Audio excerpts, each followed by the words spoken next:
Ya, ok. A ver, entonces hemos visto cómo en el hipotiroidismo hay un espectro clínico, hay varias causas, ¿cierto?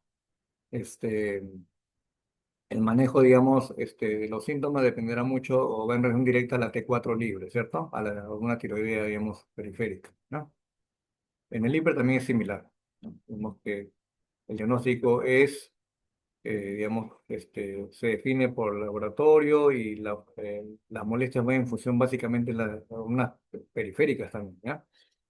Incluso a veces en el tratamiento van a ver que a veces, eh, sobre todo la TSH, que no se recupera muy rápido y más bien también está con siente mejoría, pero es porque justamente los valores de T4 y T3 comienzan a mejorar en el tiempo, pero la TSH habla que la actividad sigue todavía, por lo tanto, pues, permite definir, digamos, eh, cómo va el tratamiento y que si requiere otra alternativa, digamos, de tratamiento diferente a lo que se inició, ¿no? Entonces, digamos que en ambos casos, digamos, los síntomas son muy generales en el hipo y en el hiper, ¿no?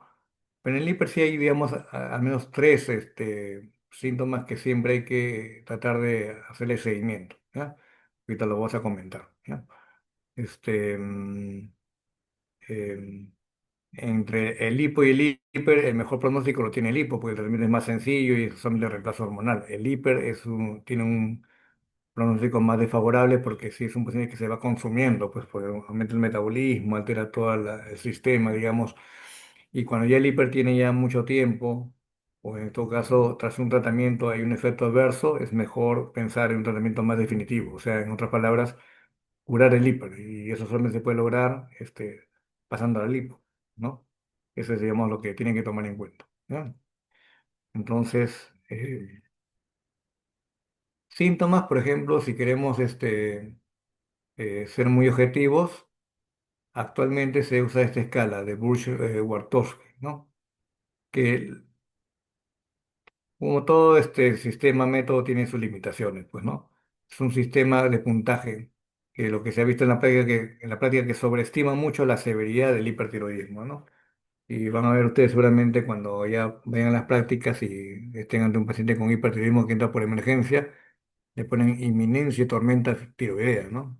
Que es, digamos, el estado más crítico de un hipertiroidismo, así como el coma misematoso es el estado más crítico en un hipotiroidismo. En el hipertiroidismo, la tormenta tiroidea es el estado más crítico, ¿no? De un hipertiroidismo, pero ya este score que es muy usado ahora, vemos que sobreestima mucho también el diagnóstico a veces y bueno, hay que estar a veces definiendo, digamos, regulando tratamientos que a veces son muy agresivos y digamos que es lo que ocurre actualmente, ¿no? Pero por lo menos se puede ir validando, digamos, el, el score. Por ejemplo, sí es cierto que el hipertiroidismo, como aumenta el metabolismo basal, va a causar precisamente la temperatura corporal. El paciente puede sentir desde bochornos, calores, ¿no? Hasta realmente un cuadro ya de fiebre documentada, pues, ¿no? Mientras más alta sea la temperatura, en el contexto que no haya un cuadro, digamos, que lo explique infeccioso, es más probable que sea más severo el hipertiroidismo, ¿no? Después, síntomas de sistema nervioso central, bueno, usualmente son pacientes se notan ansiosos, irritables, se molestan por cualquier cosa. Casi siempre el paciente lo refiere o lo refiere el acompañante, ¿sí? Entonces, cuando es leve habrá como nerviosismo, ¿no? El paciente se autocontrola todavía solo, ¿no? Moderado, sí, ya acá ponen como delirio, psicosis, letargia, que no es muy frecuente, por decirlo así. Menos frecuente va a ser convulsiones y coma, cuando se ve solamente por el hipertiroidismo, pero se describe. Lo que más van a ver es que tiene un score de 10 de repente, ¿no? Pacientes que ellos mismos se sienten que están más nerviosos, se autocontrolan en cierta forma, ¿no? Y otros perciben que también hay un cambio de carácter, pues, ¿no? Es lo más frecuente. Pero ya después llegar al delirio, psicosis, letargia y como si coma es rarísimo, ¿ya? Gauche intestinal también es frecuente, a veces no se presentan, como que a veces lo más frecuente va a ser justamente la diarrea. Pero más que diarrea es una hiperdefecación.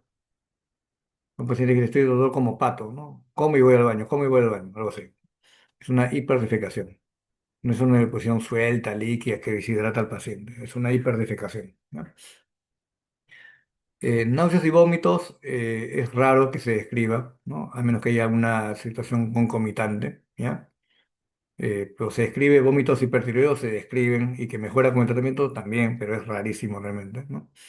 Este, hidroabdominal, realmente es raro. Lo que más sienten es que les corre mucho el estómago, en todo caso, ¿no? Pero lo más frecuente van a ver que es la hiperdefecación, desde el punto de vista digestivo.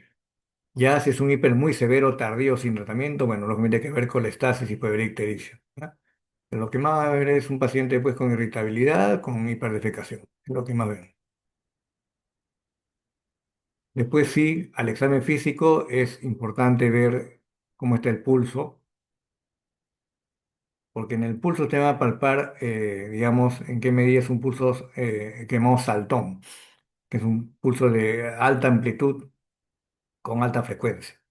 Es un pulso intenso, se siente pues que el paciente está como que golpea, digamos, la arteria, ¿no? Y sí va a haber diversos grados de taquicardia, pues, ¿no? Usualmente al reposo más de 90, que es la gran mayoría de pacientes. Algunos ya llegan con frecuencias, digamos, un poco más altas, pero ya cuando se los 140 y es, sí hay que asumir que es un paciente que tiene alto riesgo de taquiarritmia, ¿no?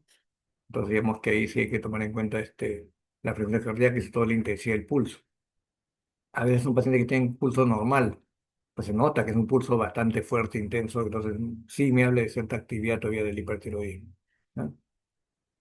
Pero vamos a tener pacientes con irritabilidad, con hiperrespiración, con taquicardia al reposo, el pulso va a ser saltón, puede estar con o no con taquicardia, ¿no? Y si hay taquiarritmia, lógicamente que puede haber ya una frecuencia muy alterada, pues, ¿no? Irregular, ¿no? Ya en el contexto de pacientes con alguna predisposición, básicamente, van a ser ya fallas cardíacas. O sea, puede haber sí como cansancio, que no hay que confundirlo como Disney. Disney es falta de aire, por ejemplo. Pues ya se acerca y ya se agrega a eso, que doctor me falta el aire cuando ya camino o cosas normales, o de repente ya estoy echado y no puedo estar echado totalmente y me falta el aire y tengo que estar en ortomia, y es diferente. Y hablamos de cosas más severas, digamos, de falla cardíaca. Usualmente se describe una falla cardíaca de gasto alto, ¿no? Pues, o sea, sí hay disnea, pero el gasto cardíaco está elevado. Y sí puede haber congestión cardíaca, pero ocurre usualmente tanto la arritmia como la falla cardíaca ocurre en pacientes con una cierta predisposición orgánica a nivel cardíaco. Debe haber algo, ¿no? A menos que sea muy severo y sin tratamiento de mucho tiempo, que ya sí ya me puede ser, pero son los más raros. Desde el punto de vista hospitalario sí podemos ver esos pacientes, porque los que llegan al hospital serán pues la punta del iceberg y son pacientes pues lo de críticos. Pero la gran mayoría de pacientes que vemos con hipertiroidismo son pacientes que están más bien más estables, ¿no? Desde el punto de vista cardiovascular, ¿no? Pero si hay taquicardia, si hay palpitaciones, sí lo refieren los pacientes, ¿no? Y si hablamos en el contexto ya de una tormenta tiroidea, que es el estado más crítico, sí, usualmente también como en el coma misematoso va a haber pues un factor predisponente, algo que desencadenó que ese hipertiroidismo cause, digamos, una falla en algún órgano blanco. Entonces, desde el punto de vista, digamos, de enfermedad tiroidea crítica, tanto en el coma mesematoso como en la tormenta tiroidea, para que sea tal, digo, tiene que haber falla de algún órgano blanco. Tiene que haber realmente una falla de algún órgano blanco. Por ejemplo, si está en esa central, coma, convulsiones, ¿no? Igual en el hipotiroidismo. Cardiovascular, falla cardíaca, arritmia, igual también en una hipo, ¿no? Este, digestivo, ya una colestasis importante a nivel hepático, insuficiencia hepática, ya, también, ¿sí? Y renal también, falla renal. O sea, tiene que haber una falla importante de órgano blanco para considerarlo una emergencia crítica, ¿ya? Si no hay falla de órgano blanco, el paciente está estable, tranquilo, asumimos que es un grado leve o moderado según cómo ustedes lo perciban en el examen físico, ¿ya? Eso es lo que más tenemos que tomar en cuenta en la clínica, digamos, ¿no? Lo clásico es paciente que ha bajado de peso, que tiene cansancio y tiene palpitaciones. Eso es lo clásico. De ahí que se agregue bochornos, hiperdefecación, ¿no? Ya son cosas, digamos, que pueden como no pueden haber. O por lo menos hay que preguntar cómo está el peso, cómo está la presión cardíaca y si hay algún grado de miopatía, que sí es importante porque eso es lo que trae el paciente en la consulta. Y entonces, en ese sentido, esta es una tablita que nos enseñó nuestro maestro en tiroides en el Hospital Revalea, y Paul, que ya, bueno, que en paz descanse, ¿no? Pero aquí él clasificaba el hipertiroidismo así clínicamente en leve, moderado, severo. Y consideraba básicamente estos tres parámetros, que son sencillos, ¿no? Peso, frecuencia cardíaca y la miopatía. Peso, decía, ¿no? Igual que como en deshidratación, ¿no? Menos de 5 kilos de peso, leve. De 5 a 10 moderado, y más de 10 severo, según esta escala, ¿no? Frecuencia cardíaca, ¿no? Que sea menos de 100, entre 100 y 140 ya es una taquicardia, pero que todavía no descompensa al paciente, y más de 140 ya es severo, ¿no? Miopatía es básicamente cualitativo, pero como miopatía leve es que todavía puede ser actividades normales, ¿sí? Moderado, que ya no realiza actividades normales, y severo, que puede ir hasta la postración inclusive, ¿no? Hemos visto pacientes que a veces llegan con una miopatía tiroidea severa, con hipocalemia. Es una variante de hipertiroidismo, se llama parálisis hipocalémica tirotóxica. Son pacientes que tienen la predisposición de que tras un ejercicio intenso o una ingesta importante de carbohidratos, hacen hipocalemia y hacen parálisis. Pacientes que están después de ese evento, digamos, al día siguiente se despiertan y no pueden mover sus brazos ni sus piernas. Tienen que traslados al hospital, se les toma sus análisis y sale hipocalemia. Se pasa un reto de potasio, revierte, digamos, la hipocalemia. Y si no detectaron que es un hipertiroidismo, va a su casa y, lógicamente, que puede regresar nuevamente a emergencia por el mismo cuadro, o ya se hacen estudios y se determina que es un problema tiroideo, ¿no? Sería cuando es una miopatía muy severa, ese es el caso más severo, pues, de miopatía, ¿no? Una parálisis hipocalémica tirotóxica, ¿no? Después de ahí, lo de abajo ya es lo que yo le he agregado. Por ejemplo, sí es importante ver el bocio, el grado de bocio, que puede ser de 1 a 3, inclusive en los tres estadios. Es importante, porque desde el punto de vista pronóstico, un bocio pequeño, por ejemplo, con un hipertismo leve, posiblemente es un paciente que tenga chance de que se autolimite la enfermedad. Pero también que el bocio va incrementando en el tiempo, posiblemente me hablan de ya no es una persistencia de enfermedad, ¿no? Igual, si es un bocio difuso, posiblemente sea un hiper que se controle muy rápido con antitiroideos, pero que es un bocio nodular, posiblemente ya requiera más, un manejo más con cirugía, con yodo reactivo, y así, ¿no? Entonces, el bocio y sus características sí es importante tomar en cuenta. Después siempre hay que mirar los ojos cómo están, pues, ¿no? Si hay oftalmopatía o no. Aquí sí es, digamos, independiente, o sea, puede o no haber oftalmopatía en un hipotiroidismo leve, moderado o severo. Y el manejo es paralelo, ¿no? Se hace paralelo, sobre todo en aquellas causas autoinmunes, ¿no? Y como decía, si hay compromiso de horno blanco, ya es severo. Y puede estar ya inclusive hablando de una tormenta tiroidea, ¿no? Entonces, en base, digamos, a esos síntomas, vamos a definir, digamos, la severidad. Podemos definir, ¿no? Este, aparte de ese score de World Coffee que ya hemos mencionado, ¿no? Entonces, eh, lo otro es que también que para seguimiento es importante también estos parámetros, ¿no? Por ejemplo, en el leve, ¿no? O en un hipertiroidismo. Yo tengo un paciente que estoy con un hipertiroidismo y está en tratamiento. Y defino manejarlo con antitiroideos y veo cómo va. Aparte que voy a ver su chequeo hormonal, le pregunto, ¿cómo está tu peso? No, doctor, ya recuperó mi peso, ¿no? ¿Cómo está la presión cardíaca? Doctor, ya no tengo palpitaciones y ya no tengo taquicardia. Perfecto. ¿Cómo está tu actividades normales? Y doctor, ya ahora sí estoy trabajando normal, ya estudio normal, luego yo hago mi deporte normal. Son tres parámetros que nos van a ayudar. Ahora, de repente ocurre que este paciente tiene un hiper persistente y de repente opto por el yodo reactivo y lo paso al hipotiroidismo.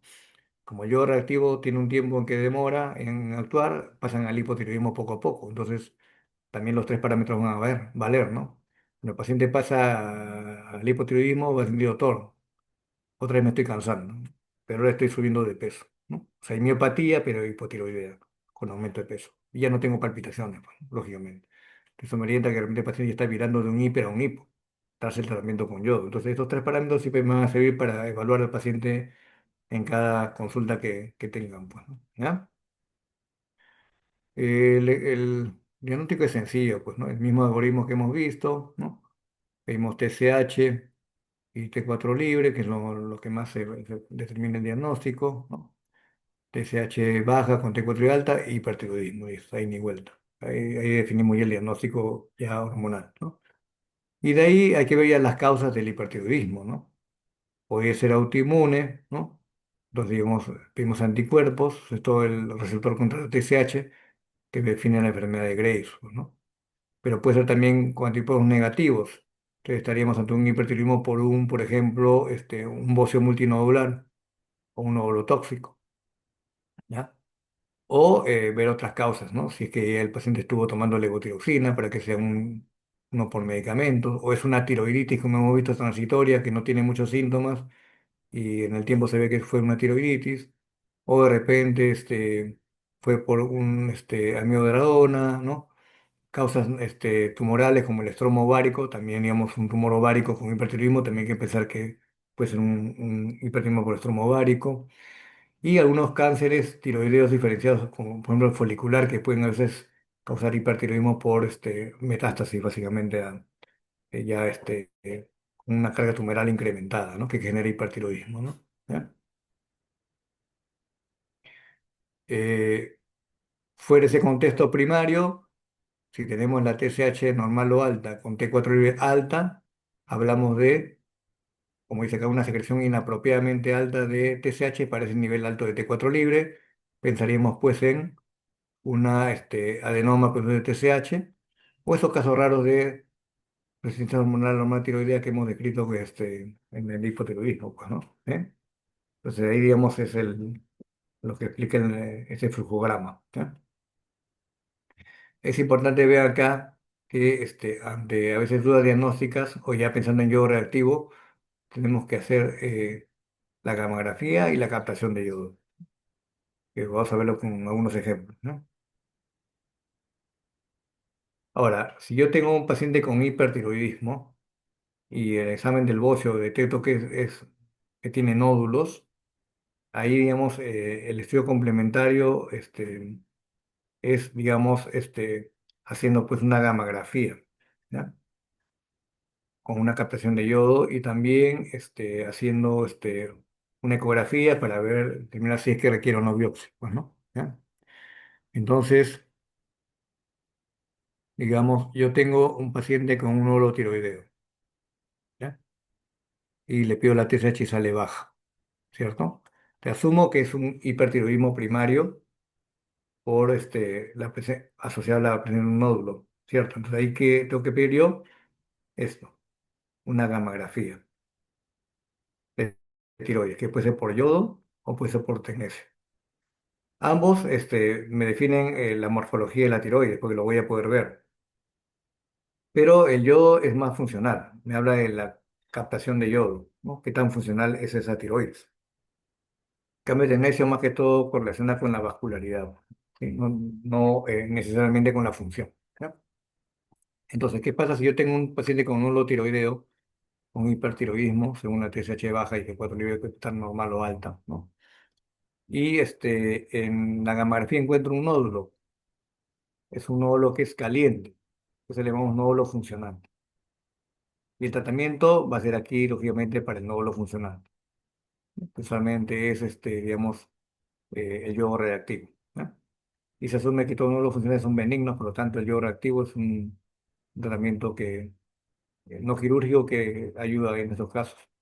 En cambio, si tengo un paciente con nódulo tiroideo, con TSH baja, posiblemente hipertiroidismo, y que en la gamografía me sale un nódulo frío, un nódulo no funcionante, ahí sí yo tengo que realizar una ecografía para ver si es que va a requerir o no una biopsia. Eso lo vamos a ver en la clase de nódulos, ¿no?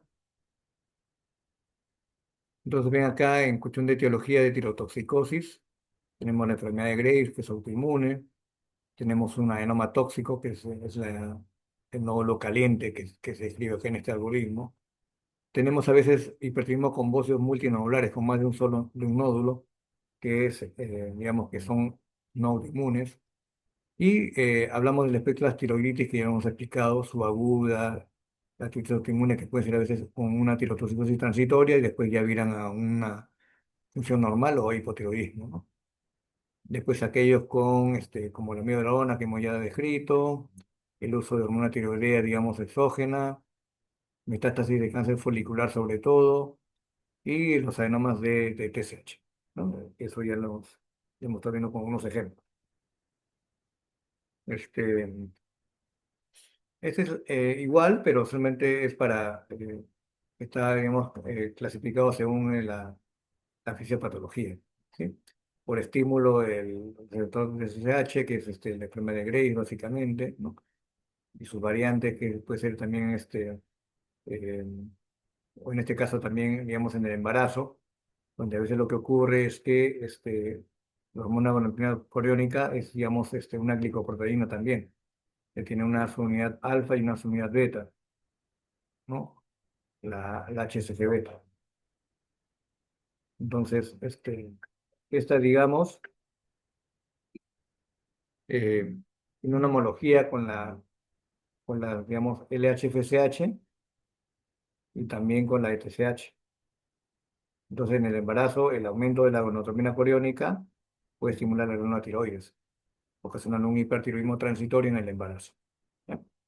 Y desde el punto de vista tumoral, aquellos tumores que poseen HCG beta, como la enfermedad trofiobástica, también puede producir hipertiroidismo, ¿no? ¿Sí? Estimulando la glándulo tiroides, ¿no? Y en el caso del adenoma productor de TSH, esta es la que va a estimular por la glándula. ¿Sí? En el caso de secreción autónoma se refiere básicamente a los bocios nodulares, multinodular, el nódulo tóxico, ¿no? A unas formas familiares también de bocio multinodular tóxico, ¿no? Y algunas que son esporádicas, ¿no? ¿Eh? Este, las que son por destrucción de la tiroides son básicamente las tiroiditis. Y la que produce la miodarona también, del tipo 2 que hemos como mencionado, ¿no? Y fuentes extratiroideas, básicamente las iatrogénicas, ¿no? Y algunas, como el estromo ovárico, ¿no? Que también se describe como causa de hipertiroidismo, digamos, por esta patología tumoral, ¿no?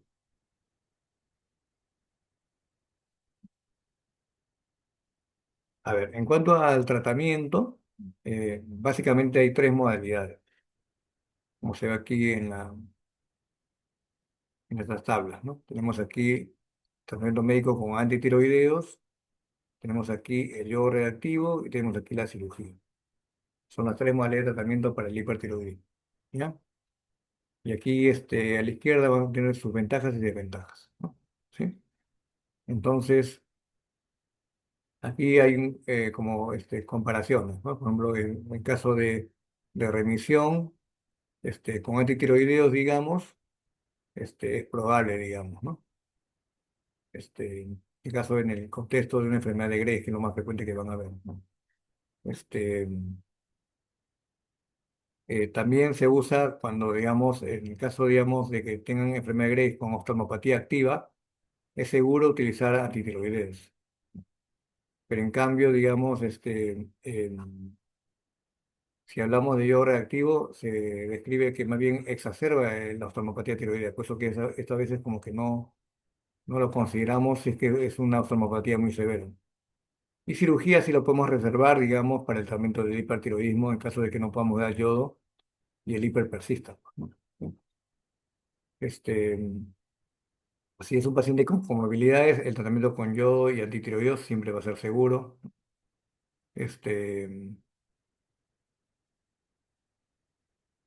el caso, por ejemplo, digamos, de cuando ya hay una comorbilidad, por ejemplo, hepática, es mejor ahí a veces dar yodo o en todo caso cirugía, ¿no? Es lo más seguro porque los antitiroideos pueden producir también hepatotoxicidad, ¿no? Si hay evento adverso también a los antitiroideos, también apelamos al yodo o la cirugía, ¿no? Igual, si hablamos de una parálisis periódica hipocalémica, o sea, una parálisis con hipocalemia, bueno, eso se considera como un severo, es mejor un tratamiento definitivo con yodo o con cirugía, ¿no? Si hay, digamos, ya órganos blancos comprometidos, hipertensión, falla cardíaca, también. Siempre tratamiento definitivo con yodo cirugía, ¿no? Lo mismo si es que tras un tratamiento con antitiroideos recurre el hipertiroidismo, también, digamos, ven que usualmente los tratamientos con yodo y quirúrgicos son los definitivos para el hipertiroidismo. En cambio, los antitiroideos son más que todo para controlar la enfermedad y esperar a veces en la evolución que se apague sola la enfermedad, se autolimita. Si no es el caso, recurre la enfermedad, persiste o hay un efecto adverso ante los antitiroideos, es mejor ya pensar en yodo reactivo cirugía. ¿Ya?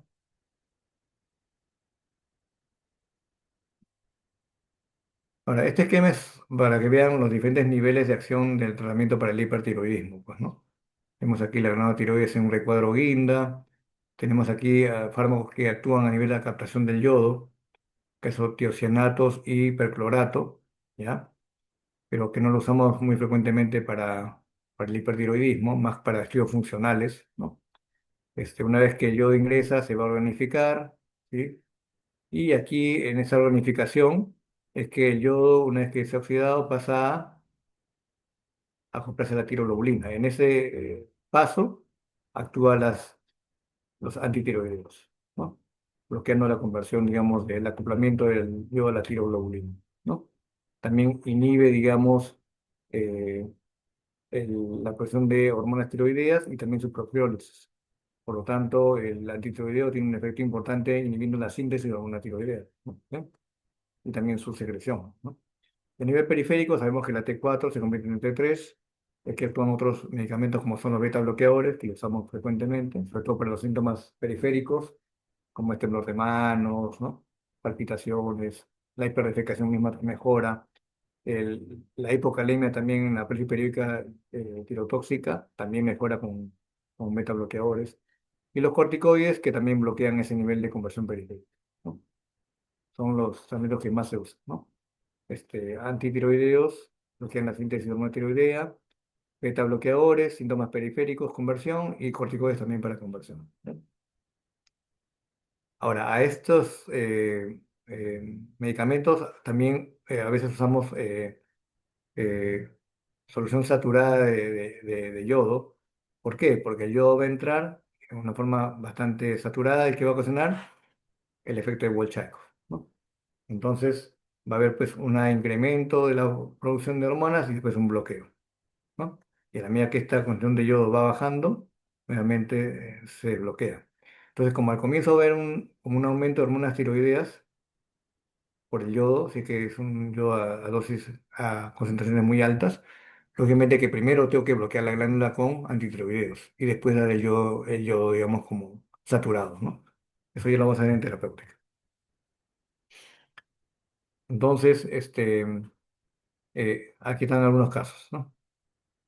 Este es un caso típico de una paciente con hipertiroidismo que se autolimita con tratamiento con antitiroideos, ¿no? ¿Sí? Lo que se ve acá está con hipertiroidismo TSH suprimida, T4 libre está elevada, T4 total está elevada, la captación de yodo también está elevado, solamente la captación viene a ser este, 12,5 a las 2 horas y casi 30 a las 24 horas, está elevado, ¿no? Y los síntomas, ¿no? Pérdida de peso y bochornos en este caso, ¿no? Paciente adelgazada, 41 kilos, un bocio pequeño, grado 1B, con cierto tremor y una taquicardia a reposo. Pues inicia tiamazol, que es lo que usamos como antitiroideo que hay en el mercado, ¿no? Pues vemos que con el tiempo, vean cómo eh, los valores hormonales se van normalizando en el tiempo y me obliga a bajar la dosis también de tiamazol. De la medida que la paciente se siente mejor, como que acaba de ganar peso, se siente menos cansada, ya no hay palpitaciones y veo que las hormonas se van normalizando, entonces simplemente opto por a veces suspender las pastillas, ¿no? Y vemos que en el tiempo ya los valores de hormonales están normales, ¿no? ¿Sí? Entonces, este es un caso típico de un hipertiroidismo leve tratado con antitiroideos que se autolimita en el tratamiento. Esta, por ejemplo, es aquí está, allá. Esta es una paciente, eh, ya puérpera que tuvo hipertiroidismo en el embarazo, ¿ya? Entonces vean aquí, en este caso, obviamente que el hiper estuvo controlado, pero este es su bebé y ven, nace con bocio, ¿cierto? Entonces, esto ocurre cuando la dosis de tiamazol es muy alta en el embarazo y el tiamazol pasa a la placenta, lógicamente. Entonces, digamos que puede pasar ahí en el caso hipotiroidismo y bocio, digamos, congénito en los productos, ¿no? Eso es lo que ocurre en esta paciente. Entonces, los antitiroideos también se pueden usar en embarazo, pero hay que considerar que la dosis no puede ser muy alta, ¿no? Y inclusive los valores de una tiroides hay que mantenerlos casi en el límite para hipertiroidismo, ¿no? Para que, digamos, no haya ningún problema, digamos, de sobredosis. Inclusive en la segunda parte del embarazo, que usualmente el hiper como que se suele apagar, sobre todo los que son autoinmunes, y ahí es donde, con mayor razón, hay que bajar más la dosis. En este caso se mantuvo dosis muy alta y terminó el bebé con un bocio congénito.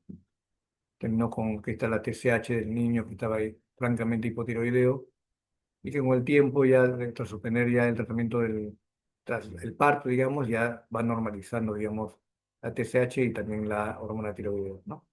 ¿No? Aquí vemos que a los 14 días ya no hay, digamos, bocio, pero el paciente está francamente hipotiroideo.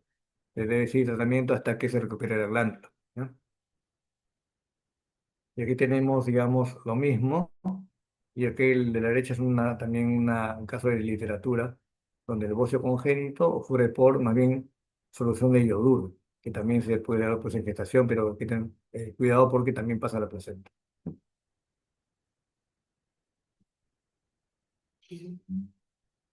Entonces, en embarazo, se trata con antitiroideos, pero hay que tener cuidado con la dosis que sea la mínima posible para mantener los valores en rangos normales un poquito altos, ¿no? Ahora, otro aspecto de las tratamientos antitiroideos son los efectos adversos, ¿no? Y ahí sí, digamos, como ustedes saben, cuando tengan cualquier tratamiento, es bueno comunicar a los pacientes qué efectos adversos puede tener con mayor frecuencia o menos frecuencia en los pacientes, pues, ¿no? En el caso de los antitiroideos, eh, tenemos eh, básicamente la agranulocitosis o la neutropenia febril, ¿no? Como digamos que los antitiroideos tienen un efecto inmunosupresor en algunos pacientes, digamos que menos del 2-3% en los primeros 2-3 meses pueden hacer neutropenia febril. Es decir, el síndrome de alarma es básicamente dolor intenso faríngeo o rinofagia con fiebre elevada, ¿no? Incluso examinan ustedes la garganta y van unas placas en el paladar duro y blando. Entonces, eso indicaría, digamos, como signo de alarma, que es una neutropenia febril. Lo que se hace ahí es suspender el antitiroideo, se mantiene de repente beta bloqueadores y se pide un hemograma, ¿no? Esto es lo que ocurrió en esta paciente, pues, ¿no? Que tras un tratamiento más o menos largo con tiamazol, hablamos casi un año, la paciente hizo neutropenia, ¿no? Ahí se suspendió el tiamazol, tuvo que ser hospitalizada la paciente porque tenía ya fiebre muy alta. El tratamiento fue antibiótico de amplio espectro, estimulantes de los granulocitos, ¿sí? Y tratamiento, digamos, sintomático del hipertiroidismo con beta bloqueadores, nada más, porque es lo único que se podía dar, ¿sí? Entonces, estos casos, digamos, ya tras un evento adverso severo o antitiroideos, el tratamiento que seguiría sería, pues, o yo reactivo o una cirugía, ¿no? Otros eventos adversos de los antibióticos son, bueno, artralgias, que es raro, prurito también, que es raro, ¿no? Y este que es el más severo que siempre hay que comunicar a los pacientes, ¿no? Vas a tomar tu antitiroideo para tratar tu hipertiroidismo, pero recuerda que hay signos de alarma, que si tienes dolor intenso de garganta con fiebre, suspendes este medicamento, te haces un hemograma y vienes a reevaluación, ¿eh? Eso es lo que se tiene que siempre recomendar, ¿no? Y aquí están justamente esos adversos adversos. Lo que más vemos de lo poco frecuente que son, que es unos 5%, es la urticaria, la tragia. Más severo ya es la granulocitosis, que es bastante raro, ¿no? El resto son mucho más raros todos. De repente, como anécdota y polisemia por autoinmune, sí hemos visto en algunos pacientes con esa predisposición, ¿no? Son pacientes que están con hipertiroidismo, toman antitiroideos, De repente hacen triada de Whipple, ¿no? O sea, tienen síntomas de hipoglicemia, se corrobora con la glucosa y que resuelve con ingesta de carbohidratos, se dosa insulina y está extremadamente elevada, ¿no? Y ahí se dosa ya anticuerpos contra la insulina y salen también elevados. También hemos visto colestasis, digamos, porque son a veces tienen esos problemas los antitiroideos y hay que suspenderlos. Y pancreatitis se han descrito en algunos casos ya recientemente. Muy bien, entonces, de primera intención, los antitiroideos van a controlar la enfermedad, pero no la van a curar. Se puede mantener un tiempo esperando que se autolimite, digamos, la enfermedad. Solamente esperamos hasta un par de años. Si a pesar de tratamiento con antitiroideos, la enfermedad persiste más de 2 años, pensaremos ya un tratamiento más definitivo, ¿no? Que puede ser el yodo reactivo o la cirugía, ¿no? El otro contexto sería que el paciente tenga un efecto adverso, digamos, a los antitiroideos, también pasamos a otro tipo de tratamiento. Y el otro contexto sería que el paciente tenga un hiper muy severo, digamos, como hizo un nódulo blanco, bueno, estabilizamos con el antitiroideo, pero ya pensaríamos en más adelante en un tratamiento más definitivo, ¿no? En el caso de yodo radioactivo, como ven ustedes ahí, es un isótopo, digamos, del yodo que tiene, digamos, la propiedad de emitir ondas beta y ondas gamma. Las ondas gamma son de alta penetración y nos sirven justamente para hacer las gammagrafías, ¿ya? Sí. Y la captación de yodo. En cambio, la beta es la que es para tratamiento, porque se queda en la glándula, es más pesada, ondas muy cortas y no traspasa la piel, por decirlo así, ¿no? Pero realmente sí emite radiación. Entonces, eh, la ventaja de yodo 131 es eso, que tiene un fin diagnóstico con mamografía y un fin terapéutico. Y la prioridad terapéutica es básicamente la onda beta y la diagnóstica es la onda gamma, ¿no? Y la vida media es básicamente de unos 8 días. Pues son pacientes que como emiten radiación tienen que estar aislados un tiempo y cada, digamos, semana cae un 50% de esa radiación. Entonces, en el hipertiroidismo, la dosis que damos solamente menos de 30 milicuries, que es la dosis con la que se mide, digamos, la dosis de yodo reactivo, 30 milicuries. Entonces, como es menos de 30 milicuries, usualmente son ambulatorios. Pero cuando son más de 30 milicuries, que eso lo damos más para los cánceres tiroideos, sí requieren hospitalización, ¿ya? Entonces, aquí vemos un ejemplo, con un paciente con hipertiroidismo, ¿sí? Presión elevada, pérdida de peso de unos 10 kilos y está en pérdida moderada, con palpitaciones, con bochornos, con bocio grado 2 con tremor y no había taquicardia. Estuvo con propranolol, estuvo con clonazepam porque había ansiedad y se le indicó hoyo reactivo 8 milímetros, ¿ya? Este paciente, miren, prácticamente en 3 meses pasa el hipotiroidismo rápidamente. SH elevada, T4 leve baja, y simplemente ahí se inicia ya el tratamiento con levotiroxina, ¿ya? Es un caso digamos, de hipotiroidismo rápido, o sea, los primeros 3 meses, el 30% pasan al hipotiroidismo en esta forma, un 30% lo harán en el primer año y un 30% lo harán después del año. Un grupo muy pequeñito quedan, digamos, con función normal, o a veces recurre el hipertiroidismo y requieren más dosis, ¿no? Esta paciente, digamos, es lo que usualmente vemos cuando reciben yodo radioactivo, ¿no?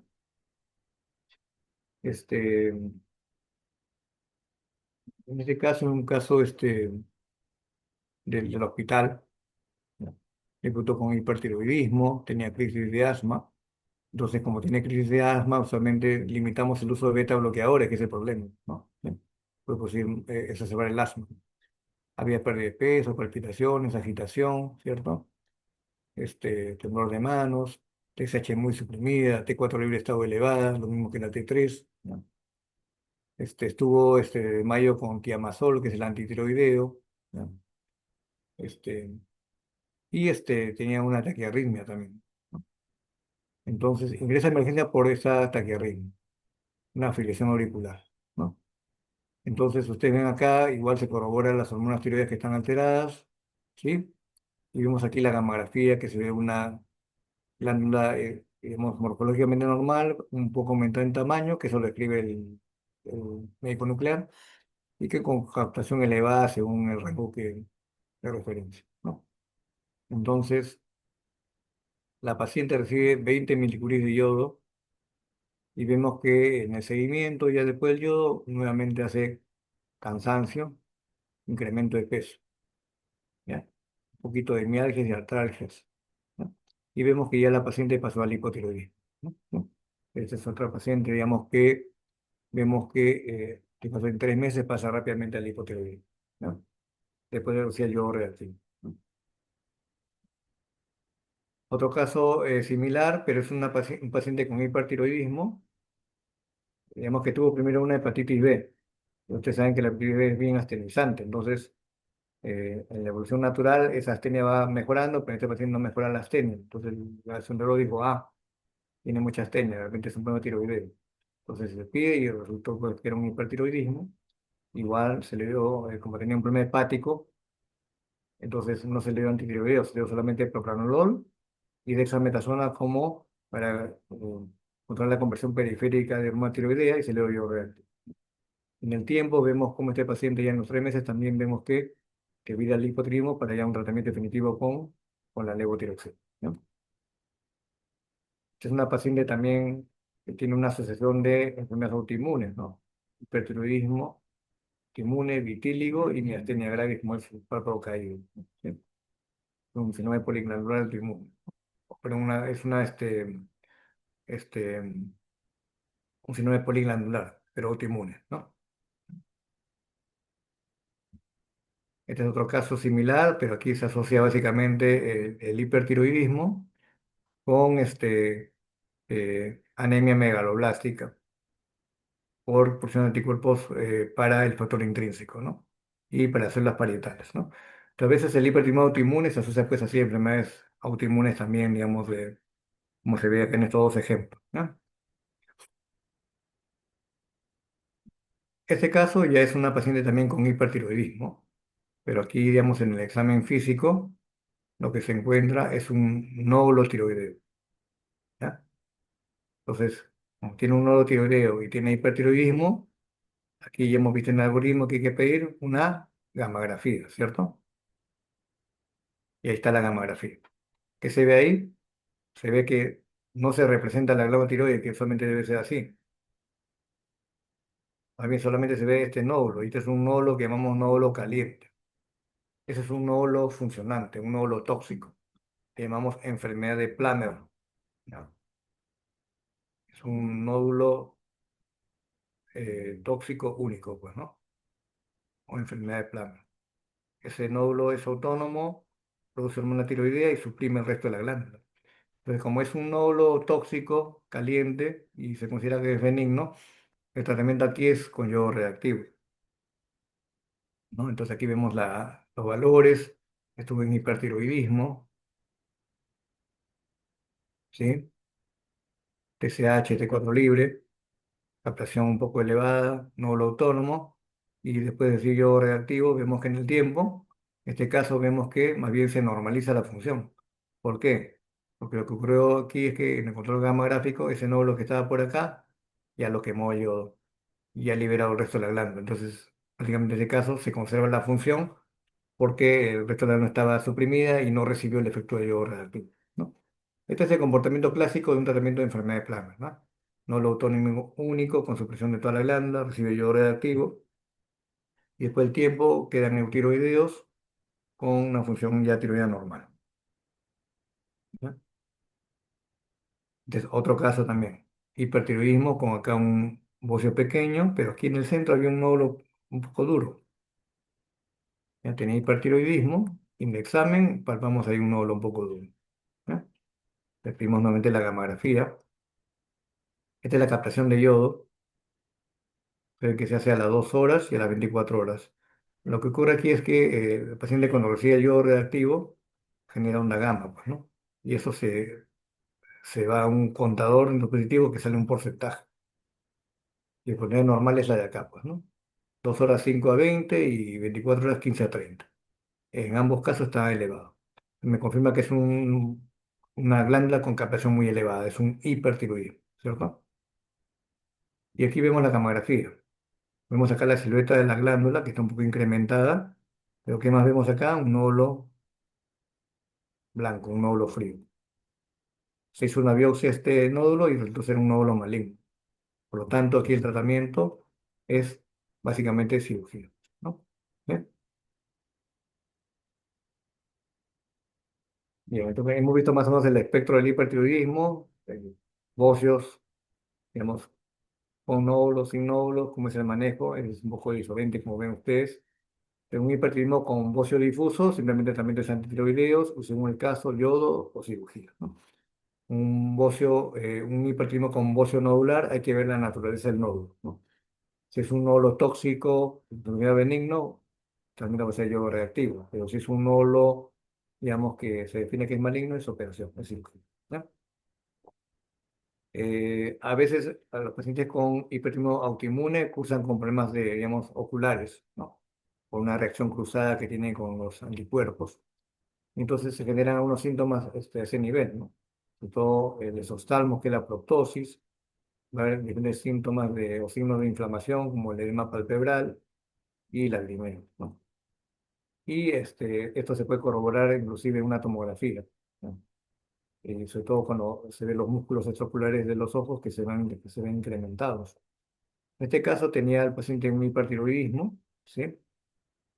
Y tenía anticuerpos positivos. Es una tiroiditis autoinmune con hipertiroidismo, con una sormopatía, digamos, de Graves, que llamamos, ¿no?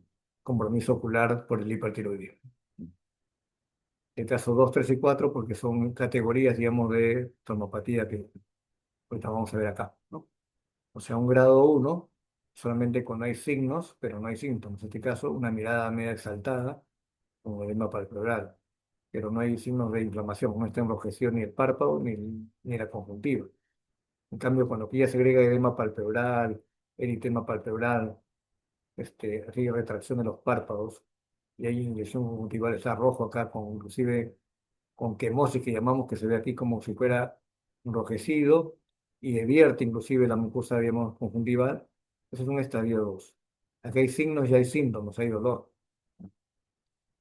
En cambio, la tercera es una foto de solamente hay una proptosis, o sea, hay una salida de los ojos globos oculares hacia adelante. ¿Y eso qué ocasiona básicamente? Que el párpado se retraiga, ¿sí? Y que se exponga la córnea. Entonces es peligroso porque se puede ulcerar la córnea y producir infección. Es un estadio 3 con proptosis. Y este es un estadio ya de un compromiso de músculos oculares. Vemos que aquí está mal alineado, digamos, la vista, entonces ve doble. Entonces es porque aquí se han engrosado los músculos extraoculares. Este caso es un compromiso de músculo extraocular, se denomina estadio 4 o categoría 4, ¿no? Y aquí ya es más bien un compromiso de la córnea, que como tenía una proptosis importante, se ulceró la córnea, se infectó. Aquí vemos el tremendo esoftalmo que tiene el paciente, pasa la línea bifrontal y eso ocasionaba pues ulceración corneal. Y vean, después de que se operó el paciente y se hizo una cirugía de pared orbitaria, el paciente ya pasa a este estado postquirúrgico, ¿no? Ya recupera, digamos, la proptosis y mejora la inflamación y el aspecto corneal, ¿no? Con cierta secuela en la izquierda, como se ve acá, ¿no? Entonces, es fácil, digamos, ustedes ven al paciente, no solamente hay que ver síntomas, sino mirar al paciente en los ojos, ¿no? Tienen ustedes diferentes estadios, digamos, de enfermedad, ¿no? La de arriba es normal y la de abajo son estadios ya de enfermedad, ¿no? Aquí hay signos, no hay síntomas, aquí hay signos y síntomas porque hay enrojecimiento y aquí hay problema ya de irradiación ocular, diplopía. Entonces, si bien estas son categorías para ver qué componente del ojo está alterado, para ver actividad ocular se refiere a la parte inflamatoria. Lo que vemos aquí es básicamente algunos scores, ¿ya? Por ejemplo, la de arriba es lo que hemos descrito, ¿ya? La de abajo es para ver el score inflamatorio, si es que hay dolor, si es espontáneo o retrovulvar, o sea, detrás de los ojos, ¿no? O es al mover los ojos. Cada uno da una puntuación de uno. Si es que hay enrojecimiento de los párpados o de la conjuntiva, da también uno cada uno. sí que hay edema de párpados, o la conjuntiva también, de la mucosa, la conjuntiva también está divertida, quemosis, también da 1, y el máximo score es 7. Entonces, cuando digamos a mayor score, mayor estado inflamatorio. Por lo tanto, ahí el tratamiento es básicamente antiinflamatorio. Usamos aquí corticoides, básicamente, ¿no? En cambio, este tipo de scores se usa cuando el estadio es 2, ¿no? O sea, hay signos y síntomas de inflamación. Ahí van bien, muy bien los corticoides, sobre todo en fase temprana, que son los primeros 2 años. Después de los 2 años ya a veces se enfría la enfermedad o por el tratamiento o espontáneamente y quedan las secuelas, como se ve acá, ¿no? La proptosis, ¿no? Que esta causa en la 3 o esta diplopía que puede ser permanente, ¿no? Entonces ahí ya requiere a veces un tratamiento más quirúrgico, ¿no? Y eso ya se han visto en revisiones. Aquí vemos, por ejemplo, cómo es que se debe tratar. Hay diferentes esquemas de corticoides. Son más de especialidad, pero vean que puede ser endovenoso. Hay diferentes dosis, diferentes formas de darlo. Hay también orales, ¿no? Entonces, digamos, es el tratamiento, digamos, de primera línea de los corticoides. O si a pesar de esto, digamos, no mejora la actividad del ocular, apelamos a otros tratamientos de segunda línea que son más caros, que a veces son difíciles de conseguir, como son, por ejemplo, los anticuerpos monoclonales, como el teprotumumab, ¿no? O el rituximab, o el tocilizumab. Quedamos con ahí, es una oftalmopatía refractaria, básicamente corticoide, que ya lo hacemos en niveles más altos de complejidad, como el Revaldeati, ¿no? Este, en esos casos en que tenemos que ya pensar en un tratamiento, digamos, más quirúrgico, y el paciente está con hipertensión activo, tenemos que apelar a un tratamiento multimodal que le llamamos terapia triple, ¿ya? Es decir, ¿no? Conociendo ya cómo actúan los diferentes medicamentos, vamos a emplear antitiroideos para inhibir la síntesis de hormona tiroidea. Vamos a dar solución saturada de hidruro de potasio para, como que el efecto Wolff-Chaikoff nos ayuda aquí un poco a inhibir la captación y liberación de hormona tiroidea, pero siempre considerando que primero damos el antitiroideo 1 hora antes para recién dar estas gotas de solución saturada de hidruro de potasio. Paralelamente damos dexametasona y propanolol para bloquear la conversión periférica. Hacemos terapia triple. Lo hacemos cuando estamos en tormenta tiroidea o en todo caso preparando al paciente a una cirugía. Son las dos indicaciones para esta terapia. ¿Ya? Este, este es un caso de una paciente con hipertiroidismo, pero por bocio multinodular, que era un hipertiroidismo subclínico, pero como le decía, hay dos categorías de hipersubclínicos, ¿no? Entre menos de 0,4 a 1 y menos de 0,1. En este caso está menos de 0,1. Y esta paciente bien solamente fue seguida en el tiempo, porque tenía captaciones casi normales, pero ya en el tiempo, digamos, hace ya un hipersubclínico, un hiperclínico. Entonces, se apeló a yodo reactivo en este caso, ¿no? Muy bien. Tormenta tiroidea, como les decía, como el coma mixematoso, es un extremo ya de estado tiroideo, en el caso de hiperfunción, pues, ¿no? Va a haber acá ya un compromiso de algún órgano blanco, ¿no? Vinculado a la termorregulación, cardiovascular, gastrointestinal, hepático, neurológico. Tiene que haber un compromiso del órgano blanco para pensar que es un tormenta tiroidea, ¿no? Digamos que son los síntomas que hemos ya mencionado al comienzo en ese score que vimos y que sea así más o menos este, eh, objetivado en puntuación, ¿no? Y como en el coma misematoso siempre hay que buscar alguna factor desencadenante. El hiper de por sí es catabolizante. Ese paciente se va a sentir mal, de hecho, desde que empieza con el hipertiroidismo. Pero ya cuando hay un factor descompensante, desequilibrante, empeora más el hipertiroidismo. Y ven que ustedes que hay una serie de factores que son de diferente teología que hay que siempre indagar en el paciente de la historia clínica, ¿no? ¿No? El score de Burro-Wartowski, que como le he dicho, es un score que se usa mucho ahora en emergencia, que realmente sobreestima mucho la tormenta, pero muchos empiezan con terapia triple y empieza estamos quitando la terapia triple porque, bueno, vemos que clínicamente no se comporta como una tormenta tiroidea, pero es una cuestión ya de controversia. Pero recuerden que se usa y ustedes en su práctica de repente, si tienen oportunidad, van a ver el uso de este score, pues, ¿no? El tratamiento es lo que he mencionado, que es la terapia triple. Y aquí está más o menos, digamos, el esquema general, siempre tratando de ver por qué se descompensó el hipertiroidismo. Solamente usar paracetamol, porque los antiinflamatorios compiten con la hormona tiroidea por la albúmina, entonces para fiebre, malestar, paracetamol, ¿no? Siempre la parte, digamos, de hidratación que es importante, ¿no? Si hubiera ya parálisis hipocalémica periódica, sabemos que el recto de potasio y beta bloqueadores es lo que vamos a usar, ¿no? Digamos que si hubiera función pulmonar, bueno, pensar siempre en un soporte ventilatorio. Si hay problema vascular, pensar ya en un soporte inotrópico. Y aquí, ven, hablan de la terapia 5 bloqueos o terapia triple, inclusive, ¿no? O sea, aquí la literatura ya describe 5 ya de niveles de terapia, ¿no? Antitiroideos, solución saturada de yoduro, ¿cierto?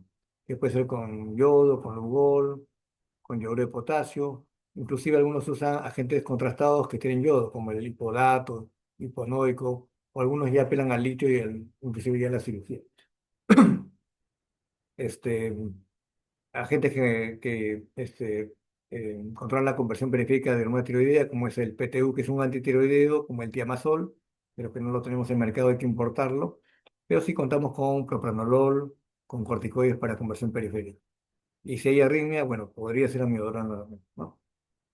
En el caso de lo que sean ya hipertensión muy severo, refractario a tratamiento triple conservador, a veces hay que apelar ya a la remoción de hormona tiroidea por fuera, y eso lo hacemos a veces con plasmaféresis o hemodiálisis, ¿ya?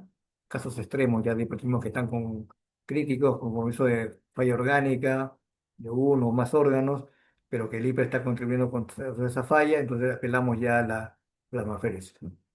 Y beta bloqueadores que siempre lo usamos, digamos, de tratamiento triple, ¿ya? Eh, Estos son los antitiroideos que más se usan, el tiamazol y el propiltiroxilo. Está la primera, no hay en el mercado, hay que importarlo. Tiamazol es lo que tenemos y lo que tenemos más experiencia. Eh, Se puede dar, digamos, tiene una vida más o menos larga, hay que usar cada 24 horas, o cada 12 o cada 8. En cambio, el propiltiroxilo sí que usarlo cada 8 porque tiene una vida media más corta, ¿no? Así que hay que tomar en cuenta eso. Y lo otro es que el PTU sí tiene un efecto adicional de controlar la conversión periférica de hormona tiroidea, eso no lo tiene el tiamazol, ¿no? Para embarazo inclusive es mejor usar PTU en los primeros 3 meses de embarazo. Después de los 3 meses es mejor usar a veces tiamazol, o siempre con dosis no tan altas, ¿no? Bien.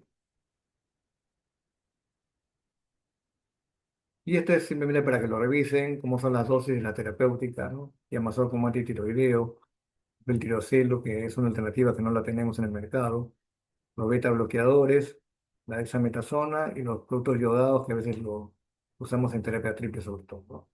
Para tratamiento convencional usamos más que todo tiamazol, beta bloqueadores. Ya un hiper que está medio así moderado para severo, pero que no nos da tiempo, digamos, en hacer más cosas, se puede dar un corticoide, pero por corto tiempo. Y si estamos en tormenta o estamos ya en preparación para cirugía, ya apelamos también al yodo, ¿no? Para saturar la glándula, ¿no? Parálisis periódica hipocalémica, que es una variante especial, el reto de potasio, que es lo que digamos, hay que digamos, utilizar, y el beta bloqueo que controla rápidamente también la hipocalemia, ¿no? Y en el caso de tormenta tiroidea, realmente hay muchos algoritmos. Aquí tienen uno de ellos, pero todas ellas se basan en el problema a tratar, pues, ¿no? Puede ser, por ejemplo, primero el manejo del nivel diferencial, para buscar factores desencadenantes, también el anticonvulsivo, de la arritmia, de la falla cardíaca, falla hepática, ¿cierto? Entonces todas ellas tienen un protocolo, digamos, que cada especialidad suele recomendar en tus casos, en el contexto crítico que está en uso el paciente, ¿no? Y esto de aquí es básicamente lo que habíamos mencionado de tratamiento triple o quíntuple que a veces consideran para el tratamiento multimodal del hipertiroidismo, ¿no? Entonces, recuerdo un poco, ¿no? Como simplificando esta tablita que les comenté al inicio, cada una nos puede orientar un poco también al tratamiento a seguir. En el leve, optaremos más por antitiroideos de repente, para compensar al paciente y ver si se autolimita solo. En segundo lugar, yodo. Y cirugía si hubiera un nódulo maligno, lógicamente, ¿no? O una contención al yodo, que sería la oftalmopatía tiroidea, ¿no? En el moderado, vamos a controlar también con antitiroideos, ¿no? Y en muchos casos pasan al yodo. Y cirugía y no los malignos, ¿no? Y en el severo prácticamente tenemos que tener tratamiento definitivo, haremos tratamiento para controlar la enfermedad y de repente pensando en yodo reactivo en cirugía, digamos, para estos casos. ¿Ya? Ya. ¿Cómo estamos con el tiempo? 2:20. Chicos, ¿qué tienen más adelante? Creo que hasta las 2:30 nomás tenemos, ¿no? ¿Quedamos aquí o Sí, doctor, porque a las 2 tenemos clase y tenemos que ir a almorzar también. o nos quedamos ramas? Muy bien, chicos. Entonces, el miércoles nos vemos a las... ¿Qué hora? 8:30 me parece. Ya. Conversamos entonces ese día. ¿Ya? Y Bueno, faltaría un tema, ¿verdad? Para sí, terminar la primera unidad. sí, faltaría no lo tireo que lo hacemos el mismo miércoles y ahí avanzamos con la segunda unidad y el jueves están yendo presencial ya a la universidad Sí, ya estamos yendo presencial. y de repente el jueves ya nos vemos allá. ¿Ya? Está Ok, bien, doctor. bien, el miércoles entonces nos vemos. Gracias. Bien, bien. Ya está. Hasta luego.